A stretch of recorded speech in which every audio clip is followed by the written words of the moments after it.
국정원 대북실장을 지낸 김정봉 한중대 석좌 교수 그리고 경남대 극동문제연구소 김동엽 교수와 함께 관련 얘기 나눠보겠습니다. 안녕하십니까? 안녕하세요. 예, 안녕하십니까? 북한이 어제 ICBM을 발사해서 성공했다라고 주장하면서 사진만 공개했었는데 조금 전에 동영상이 공개가 됐거든요.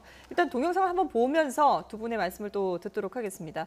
자, 조금 전에 북한 조선중앙TV가 공개를 한 화면입니다. 상당한 화력을 보이면서 이제 미사일이 올라가고 있는데요. 교수님 보실 때 이 발사 장면, 사실 이게 지금 화성 14형인데 화성 12형을 개량한 것이다 이런 지금 전망을 하고 있지 않습니까? 예. 약간 비교를 해본다면 어떠세요? 지금 저 동영상뿐만 아니라 네. 이제 지난 5월달에 발사한 화성 12호를 예. 이렇게 같이 이렇게 비교를 해보면 네. 아마 직경이 거의 유사할 겁니다. 예. 그 말은 이제 하단의 추진체, 1단 추진체가 아마 동일하지 않은가라고 생각을 하고 저희가 있고요. 그 두 화면을 비교한 화면도 준비를 했는데요. 한번 보시죠. 예. 자, 지금 이 화면을 보면서 비교해서 좀 설명을 해주신다면 어떨까요? 예, 지난번에 이제 발사한 그 12형이 먼저 발사되고 있고요. 네. 예, 그 다음에 14형이 발사되고 있습니다만은 자세한 부분은 위쪽은 조금 달라 보입니다. 상단 부분은 이번에 발사한 부분은 이렇게 한번 꺾이는 부분이 있는 거죠. 예. 그러나 이번 같은 경우 지난 12형 같은 경우에는 아주 곱게 가다가 끝에 탄도 부분만 뾰족하게 이렇게 깎여 있습니다. 그래서 지난 12형 같은 경우는 일단 그러니까 불을 뿜는 추진체가 하나밖에 없고 윗부분은 일반 탄도 부분이라고 탄도 부분에 이야기하고요. 네. 이번 같은 경우는 이제 북한이 이번에 발표한 게 2단이다라고 이야기했습니다. 네, 했기 때문에 밑에 부분에 1단이 있고 또 위에 2단을 하나 더 얹은 건데요. 자세히 보시면 가장 중요한 게 가장 불을 뿜고 있는 엔진 부분입니다. 지난번에 엔진과 이번 엔진이 동일합니다. 통상적으로 우리가 ICBM을 우리가 통상 상상을 할 때는 클러스터링이라고 해서 여러 개 엔진을 두세 개를 이렇게 네 개를 엮어서 만드는 게 일반적이라고 통상 생각을 해왔는데 이번 같은 경우에 보시면 지금 화성 14호 같은 경우에도 12호하고 동일하게 엔진이 하나입니다. 네. 그리고 주변에 보조 엔진을 네 개를 단 거거든요. 그러면 지난번에 이것이 작년에도 한번 실험을 했었고요. 예. 이번 3월 달에도 북한이 한 백두산 계열의 약 80 포스라고 이야기합니다만은 그 엔진을 사용한 거라고 생각이 됩니다. 그래서 북한이 이번 화성 14호는 지난번에 발사한 화성 12호의 1단체에다가 2단을 얹었는데 자세히 비교해 보시면 1단 부분이 조금 더 짧아졌습니다. 그러니까 꺾이는 부분까지가 예. 지난 12하고 비교했을 때보다 조금 더 짧고요. 그 짧아진 만큼 그 위에다가 조금 더 긴 2단을 해서 네. 전체적인 길이는 14가 조금 더 길어졌다는 거죠. 이것은 왜 그러냐면 이 2단을 넣는다는 것은 사거리를 길게 하는 겁니다. 길게 하기 위해서 사거리 하지만 전체적인 무게나 어떤 바란스는 무너지지 않는 상태에서 네. 했기 때문에 아마 이런 14는 12를 개량을 한 것이 아닌가. 기술적으로는 일단 진일보했다라고 평가를 할 수가 있는 거군요. 그렇죠. 예, 어느 정도 개량이 했기 때문에 네. 예, 이거는 뭐 급진적인 어떤 면은 아닐지언정 분명히 개량을 했다는 측면이 있지만 예. 또 한편으로서는 조금 급조한 것이 아닌가. 상당 부분 이런 ICBM을 서둘러서 발사하기 위해서 12를 급조해서 14로 이렇게 개량한 것이 아닌가라는 이런 상상도 할 수 있습니다. 말씀하신 것처럼 지금 화성 14호가 이 3단으로 추진체가 이제 그 12호와는 좀 달리 2단까지도 있다고 말씀을 하셨는데 지금 화면에 보면은 이게 분리되는 장면들까지도 공개를 했거든요. 예. 그런 부분들을 보면은 좀 기술적으로 얼마나 더 진일보했다고 볼 수 있는 건가요? 네, 단분리 기술은 벌써 북한이 이미 확보하고 있는 거다. 동창리에서 여러 번 장거리 미사일을 쏘았기 때문에 네네. 그 충분히 확보하고 있는 기술인데 예. 현재 2단 로켓이 뭐냐 이런 부분인데 한 열흘 전에 미국의 한 매체에서 북한이 ICBM의 그 작은 최종 부분에 작은 엔진을 실험했다는 얘기를 기억하실 겁니다. 네네. 그래서 첫 번째 1단 로켓은 백두산 로켓이 맞는 것 같고 2단 로켓은 지난번에 미국에서 그 산팔로스에서 잡았을 겁니다. 산팔로스에서 포착했던 그 작은 엔진이 2단 로켓이라고 추정이 되고 또 2단 로켓에 대해서는 북한이 이번에 공식 보도를 했어요. 아주 고효율이고 아주 그 고도로 발달된 그 2단 로켓을 썼다. 라는 얘기를 했는데 그래서 2단 로켓이 들어가는 바람에 이 비행 시간이 지난번 화성 12형 때는 30분이었습니다. 네. 근데 이번에는 39분이거든요. 예. 9분이 늘어났죠. 이 9분이 문제입니다. 9분만큼 시간이 더 늘어난 건데 대륙간 탄도탄이 날아가는데 28,000km로 시속 28,000km 날아갑니다. 예. 그리고 시간이 9분 늘어났죠. 그럼 60분에 9면은 15%입니다. 15%인데 28,000km를 15%로 곱하면은 4,200km입니다. 그럼 지난번에 미사일 쏘는 것이 한 5,000에서 6,000km라고 그랬죠. 네. 그러면 4,200km 더해 보십시오. 그러면 9,000에서 10,000km가 나옵니다. 그럼 이번에 쏜 미사일은 대략 한 9,000km에서 10,000km 사거리가 나오는 게 아닌가 이렇게 추정할 수 있는 그러면 겁니다. 미국 본토까지도 충분히 날아갈 수 있는 그런 그렇죠. 미사일인가요? 예, 미국의 그 서해안 쪽까지는 네. 워싱턴은 안 돼도 서해안의 LA나 샌프란시스코는 타격할 수 있는 수준이 된다고 판단할 수 있겠습니다. 예. 네. 지금 저희가 지난 5월에 발사했던 화성 12형과 그리고 이제 어제 발사했던 화성 14형을 비교해서 얘기를 해봤는데 문재인 정부 들어서 북한이 미사일을 발사한 게 뭐 이 두 번뿐만이 아닙니다. 이미 여러 차례 발사를 했었는데 이전에 발사했던 다른 미사일들과 또 이번에 발사한 미사일에 어떤 차이점이 있는지도 한번 짚어보도록 하겠습니다.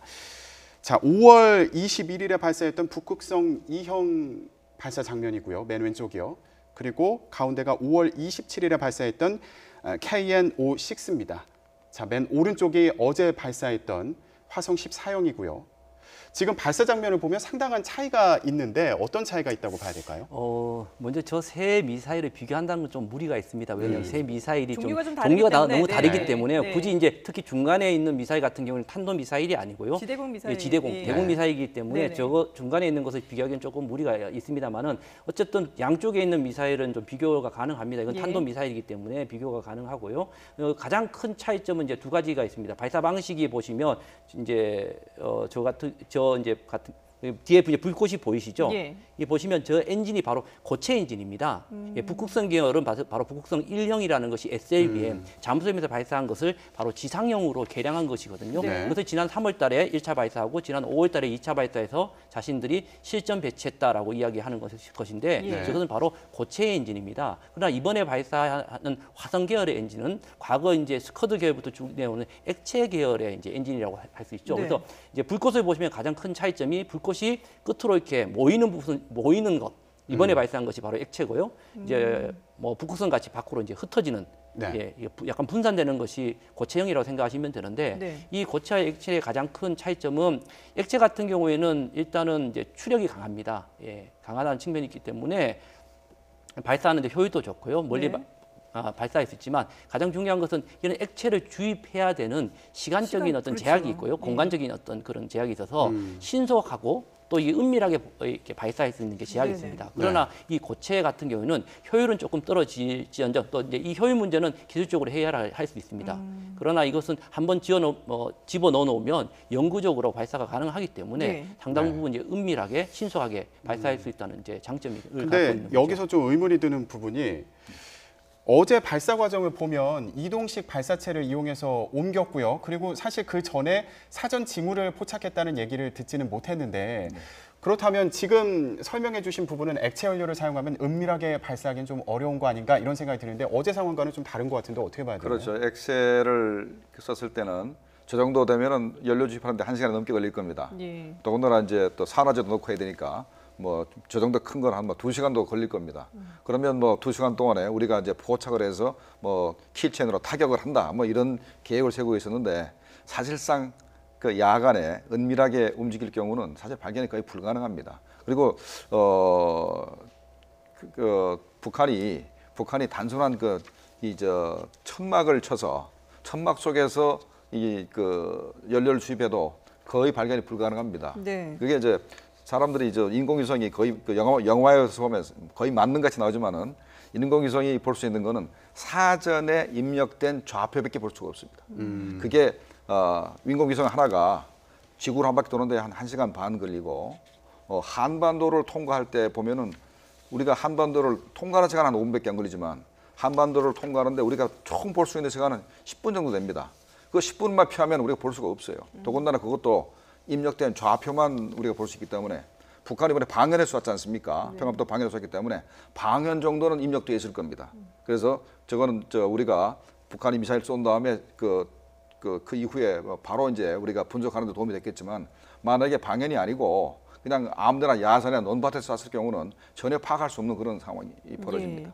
일단 조선중앙통신은 이 미사일 시험 발사에 성공했다라고 하면서 오늘은 또 대기권 재진입 기술까지도 확보했다 이렇게 발표를 했습니다. 하지만 일단 우리 군에서는 이 지금 이동식 발사대를 이용해서 이 이동식 차량을 이용해서 옮기는 부분하고 그리고 또 대기권 재진입 여부에 대해서도 아직까지 확실하게 ICBM 개발에 성공했다라고 단정할 수는 없다라는 평가를 내리고 있거든요. 우리 정부에서 이렇게 판단하는 이유가 뭘까요? 근거가 뭘까요? 일단 북한이 이번 발표 내용만 보면 지금까지 자신들이 이야기한 대기권 재진입에 대한 내용 중에 가장 구체적으로 이야기를 하고 있습니다. 사실은요. 이게 대기권 재진입이라는 것은 그러니까 모든 거의 미사일 400km, 500, 그러니까 이제 100km 이상이 다 대기권이기 때문에요. 네. 통상 한 500km 정도만 날아가는 미사일은 다 대기권을 다 나갑니다만은 그러나 미사일의 속도와 올라가는 고도가 다르기 때문에 이 대기권을 재진입할 때의 이 마찰 열이라든가 압력 이게 틀립니다. 그래서 이제 통상적으로 북한이 그 중거리 정도는 이미 대기권에 재진입하는 기술을 가지고 있다고 이제 이야기를 하지만 이 장거리 그러니까 대륙간 탄도미사일의 어떤 대기권 재진입할 때는 이 마속도가 한 23에서 24 정도, 그리고 이 표면 온도가 한 6,000에서 7,000대 온도와 압력이 나옵니다. 네. 이것을 이제 견디는 것이 아니라 그것이 깎는 상마 기술이 필요한 거거든요. 이러한 것들이 이제 잘 깎여서 무사히 대기권을 도착해서 땅에 떨어진다. 이렇게 해서 했다고 해서 성공하는 것이 사실은 아닙니다. 이게 그러니까 핵미사일이라는 것은 땅에 떨어져서 터지는 것이 아니거든요. 핵미사일은 그 안에 정교한 기폭 장치가 공중 일정 고도에서 작동을 해줘서 터져야만 되는 것이지 그것이 그냥 땅에 맞으면 그냥 돌덩이가 땅에 떨어지는 미사일이 아니라는 거죠. 그렇죠. 예, 그냥 일반적으로 안에 있는 기폭 장치가 터지는 정도지 핵 반응이 일어나지 않거든요. 네. 그러면 그 안에 있는 기폭 장치가 회로가 타지 않고 정확하게 작동하기 위해서는 공중에서 폭발이 일어나야 됩니다. 그런데 지금 보여주고 있는 북한이 이야기하는 것을 보면 이 통과를 해서 어떤 일정한 지역까지 왔다는 것은 이야기를 하고 있지만 공중에서 정확하게 폭발을 했다는 것은 과거도 그렇고 이번에도 이야기를 하지 않고 있거든요. 그런데 이번에는 조금 다릅니다. 일정 부분을 어떤 지역을 타격했다라고 표현을 하고 있고요. 또 재미있는 것을 보면 이 안에 있는 회로도가 정상적으로 작동했고 그 안에 온도가 밖에는 수천도인데 내부 온도는 25도에서 45도를 유지했다라고 이야기를 하고 있기 때문에 상당히 구체적으로 밝혔죠. 상당히 구체적으로 이야기를 하고 있죠. 그러나 이제 제가 질문 드리고 싶은 거는 바로 그겁니다. 그런 공중폭발이 일어났는 어떤 증거가 지금 나타나지 않고 있거든요. 예, 그런 측면에서 보면 북한이 이번에 했는 것이 아직 확실한 증거는 없습니다. 네. 예, 그런 측면에서 우리 국방부도 그렇고 또 미국 쪽에서도 그렇고 대기권 재진입 문제에 대해서는 아직까지 유보적이다. 확실하게 뭐 했다 안 했다는 문제보다는 아직도 그러한 어떤 기술을 가지기에는 시기상조가 아닌가라고 네. 이제 이렇게 보고 있다고 봅니다. 지금 이게 진짜 ICBM이냐 그리고 성공한 거냐 이 부분에 대해서 아직까지 확답을 내놓지 못하는 이유 중에 하나가 발사 과정에서도 이전과는 달랐기 때문이 아닌가 이런 생각이 드는데 저희가 지난 3월 6일이었습니다. 올해 3월 6일입니다. 동창리 일대에서 동해상으로 스커드 개량형으로 추정되는 미사일을 발사했다. 이런 소식이 전해졌을 때 전문가들의 의견을 담아서 만들었던 그래픽이 있습니다. 지금 보고 계신 그래픽인데요. 네. 자, 이 당시에 나왔던 얘기가 스커드 개량형일 것이다. 이렇게 추정이 됐었는데 오늘 이 그래픽을 보고 놀랐던 게 오늘 공개된 영상과 참 비슷하더라고요. 스커드 개량형이면 ICBM과는 거리도 많이 차이가 날 텐데 그렇죠. 네. 발사 방식이 비슷하다는 것도 참 의아했어요. 지난번에 그 3월달에 저 영상을 만드는 게 참 신기한 게 이번 발사하고 거의 모양이 같습니다. 네. 그런데 실제로 지난 3월 6일 날 쐈던 거는 스커드 2R이거든요. 스커드 2R이고 총 5발을 쏴서 4발을 성공하고 1발은 실패를 했고 4발 중에 3발은 일본의 EZ에 들어갔고 1발은 이제 EZ 들어가기 직전에 떨어졌습니다. 그거는 사실 그 단분리가 안 되는 미사일이거든요. 이 탄두만 분리됐거든요. 탄두만 분리된 일단 로켓인데 저거 보니까 그 다탄두 미사일로 만들었고 또 지난번에 그 스커드 2R은 일단 발사대에서 그냥 쏩니다. 뭐 콜드런치 하든가 아니면 뭐 그냥 쏘든가. 그냥 쐈을 겁니다. 뭐 콜드런치도 필요 없으니까 그거는.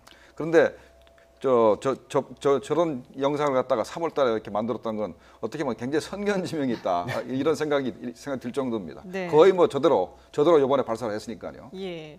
그런데 과연 이제 북한이 그러면 뭐 한미 정상회담 직후 그리고 미국의 독립기념일을 맞춰서 시험 발사를 했는데 앞으로 추가적으로 도발할 가능성도 여전히 있지 않습니까? 북한에서도 미국이 이번 발사로 상당히 놀랐을 것이다. 그러면서 앞으로 종종 선물 보따리를 전해주겠다라고 얘기를 했습니다. 그러면 북한이 앞으로 추가로 도발할 수 있는 방법들이 어떤 게 있을까요? 가장 가능성이 높은 것은 저는 지금 오늘 발사한 화성 14의 추가 발사는 분명히 또 있을 가능성이 높다고 봅니다. 네. 저는 이번 발사가 북한은 이제 성공을 했다라고 이야기하지만 상당 부분 이제 자세히 보면 급조한 면이 분명히 있다고 보고 있고요. 부족한 면이 상당히 있기 때문에 또 지난번에 북극성 같은 경우에도 3월달에 발사하고 5월달에 발사하면서 실전 배치를 이야기했거든요. 그렇죠. 미사일이라는 것은 한 번 발사하고 실전 배치할 수가 없습니다. 아마 이것을 실전 배치하기 위해서는 상당 부분 추가 배치 또 이제 보완이 필요하다는 점에서 화성 14호의 추가 발사가 필요하다고 보고 있고요. 그리고 이제 꼭 강조하고 싶은 부분은 지난 열병식 때 태양제 열병식 때 북한이 마지막에 트레일러를 2개를 가지고 나왔습니다. 네. 그러니까 ICBM이 2개라는 거죠, 사실은요. 그렇죠. 근데 이 ICBM 2개가 뭐 사거리일 수 있습니다. 지금 이번에 발사한 같은 경우는 8,000에서 뭐 10,000 정도 된다면 서쪽이고 조금 더 길어지면 동부 지역인 뉴욕 쪽이면 뭐 11,000, 12,000이 되겠죠. 그래서 이번에 발사한 게 뭐 서부고 또 하나 남은 것이 동부일 수도 있는데 저는 그럴 가능성보다 가능성이 높은 것이 그 고체 엔진을 이용한 ICBM이 가능성이 저는 있다고 봅니다. 그래서 북극성 1형이 SLBM이고요. 북극성 2형이 지금 지상형으로 이제 발사를 했지 않습니까? 그러면 고체형, 그러니까 김정일이 북극성을 발사하고 할 때 이렇게 분명히 이야기했거든요. 이제는 우리의 조선의 모든 로켓은 액체에서 고체로 간다라고 했거든요. 그런 점에서 분명히 보면 북한이 지금 액체 로켓과 고체 로켓을 병행을 발전시키고 있고 또 이 서로 아마 팀이 다를 겁니다. 경쟁적으로 아마 발전을 시키고 있다고 보고 있기 때문에 향후에 뭐 이름을 굳이 짓는다면 북극형 3형이 되겠죠. 북극형 3형이라는 고체형 ICBM의 발사 가능성은 있다고 저는 생각을 합니다. 네, 지금 저희가 지난 4월이었죠. 그 열병식 당시의 장면을 보여드리고 있는데 화면이 지나갔습니다만은 가장 앞서서 나왔던 것 중에 그 이동식 차량에 실려 있는 큰 미사일이 있었거든요. 지금 이제 보여드릴 장면입니다. 바로 지금 보이는 저것이 지금 저 트레일러가 이번에 발사한 겁니다. 그러나 이제 위에 실린 거는 이제 다른 거였고요. 이번에 다른 거죠. 이게 지금 오늘 발사한 거죠. 네네. 지금 두 가지가 보이고 있는데 K14입니다. 북극성도 나오고 있고요. 이건 북극성. 네. 어쨌든 이 열병식 때 여기 이제 화성 여기 화성 로켓. 화성 이번에 로켓 화성 12호입니다. 12호. 그리고 지금 보이는 이게 것이 이번에 발사한 어제 거죠? 발사 화성 14호. 지금 트레일러를 보시면 이 트레일러가 이제 앞서 보여드렸듯이 트레일러를 에 실려 있지만 위에는 미사일은 보이지 않고 발사관만 보이는 겁니다. 사실은요. 발사관만 보이는 것이고요. 그러니까 지난번에 열병식 때 마지막에 나온 두 가지가 미사일의 모습은 보이지 않았습니다. 트레일러에 발사관 2개만 얹어져 있었죠. 그래서 이게 과연 무엇일까라는 이제 의문점이 있지만 둘 다 순서별로 북한이 보여줬거든요. 사거리별로 보여주고 또 그 이전까지 다 발사했기 때문에 이 끝에 있는 2개는 ICBM일 것이다. 끝에서 세 번째가 화성 12였습니다. 12였기 때문에 이번에 발사한 이것은 화성 14고 또 나머지 하나가 분명히 있을 것인데 이것은 고체의 가능성이 많다고 저는 이제 추정을 하고 있습니다. 고체 ICBM이 더 위력적인 이유를 간단하게 설명을 해주신다면요. 앞서 말씀드렸듯이 똑같습니다. 이제 액체와 고체의 차이 로켓의 차이거든요. 그만큼 이제 한번 주입해 놓고 짧은 시간에 그 앞서 말씀드렸지만 액체 같은 경우는 주입시켜야 될 장소가 필요합니다. 물론 천막을 쳐놓고 감출 수는 있지만은 고체 같은 경우는 제작해서 한번 집어넣으면 이 차를 가지고 뭐 원산에 갔다가 평양 쪽으로 갔다가 반대쪽으로 왔다 갔다 계속 움직일 수가 있는 거거든요. 그렇기 때문에 언제 어디서 발사할 수 있는지 그다음에 산속에 숨어 있을 수도 있는 것이고요. 그래서 고체로 ICBM을 만든다고 하면 지금 액체보다는 훨씬 더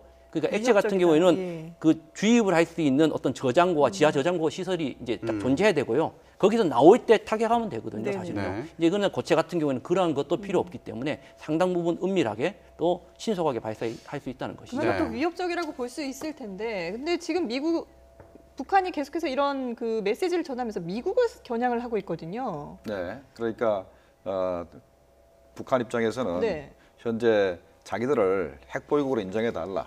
당신들이 위협을 받으면은 그걸 대화로 풀고 자기들이 원하는 것을 들어달라고 계속해서 압박을 하는 겁니다. 그래서 일단은 자기들을 핵보국으로 인정해주고 핵보국으로 인정하는 순간에 유엔 제재가 무실화가 됩니다. 그다음에 각국의 제재는 무실화가 되죠. 그다음에 자기들하고 평화협정을 체결하자. 그런 협상도 결국은 미국과 하겠다라는 그렇죠. 거잖아요. 한국하고는 자기는 핵보유 국가이기 때문에 예.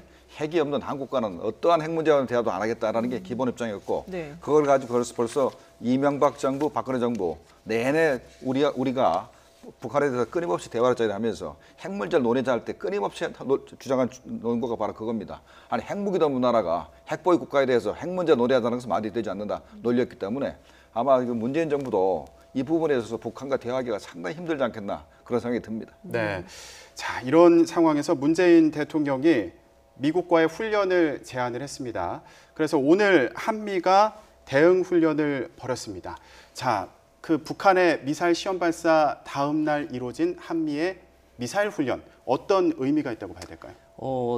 미사일 중에서도 이제 저희들이 했던 것이 이제 타우러스라는 이제 거고요. 우리가 네. 또 이제 미사일을 발사했는데 이게 이제 어떻게 보면 응징 보복하는 겁니다. 저쪽에서 우리를 공격을 하면 너희의 거기에 상응하는 보복을 네. 하는 응징 보복 능력인데 이것을 굳이 이야기하면 역억지력이라고 이야기할 수 있는 거죠.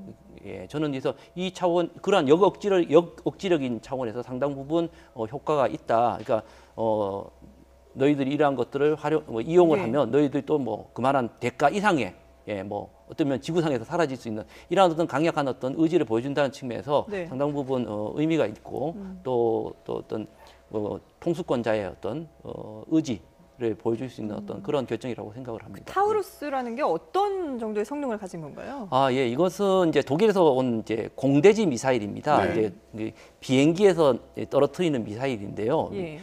그냥 일반적으로 떨어뜨리는 미사일이나 또 날아가는 미사일과 다르게 이게 비행기에서 떨어질 때 상당히 멀리서 예. 떨어뜨립니다. 한 500km 정도 멀리서 떨어질 수 있거든요. 예, 지금 화면에 나오는 것이 바로 이제 타우루스를 이용한 모습인데요. 오늘 국방부가 공개한 영상이거든요. 예, 그러니까 이게 첫 번째는 멀리서 발사할 수 있기 때문에 공군기를 또 이렇게 보호할 수 있죠. 보호할 수 있고요. 근데 이것은 한번 발사하고 나면 지상에서 한 낮게 붙어서 이렇게 날아갑니다. 붙어서 날아가다가 이 부딪히게 나면요.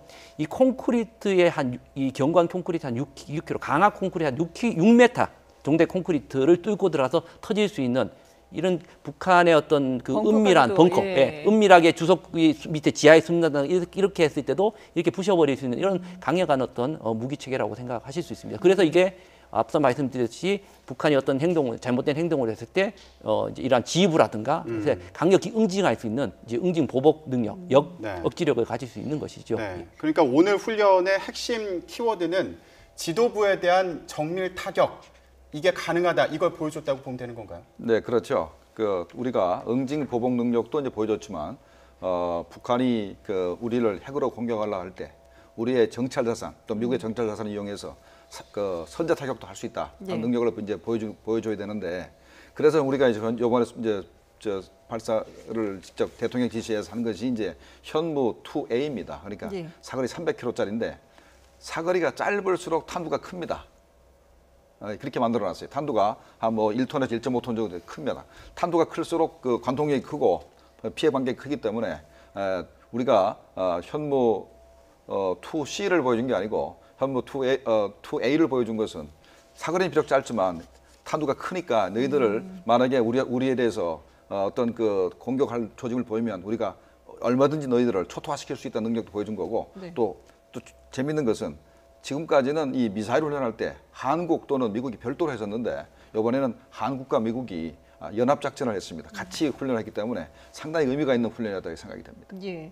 자, 이런 가운데 지금 문재인 대통령이 어제 캐머런 전 영국 총리를 만나서 북한이 레드라인을 넘을 경우에는 우리가 어떻게 대응할지 알 수 없다라고 상당히 강경하게 얘기를 했습니다. 그리고 지금 이제 G20 정상회담에 가서 각국 정상들과 함께 이제 이 대북 제재에 대해서도 논의를 하게 되지 않겠습니까? 과연 어떤 카드를 내놓을 수가 있을까요?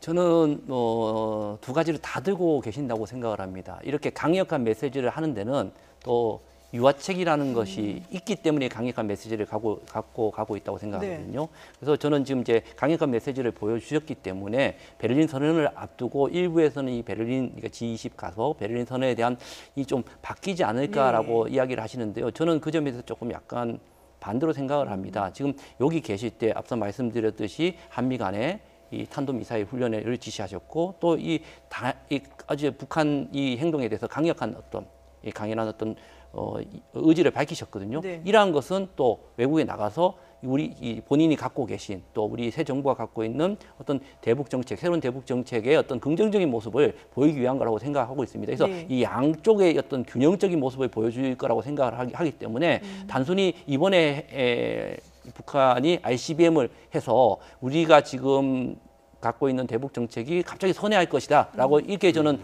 보지는 않습니다. 오히려 이걸 통해서 오히려 더 기회가 될 수 있다고 보고 있거든요. 지금 사실 미국이 상당히 준비가 되지 않은 입장입니다.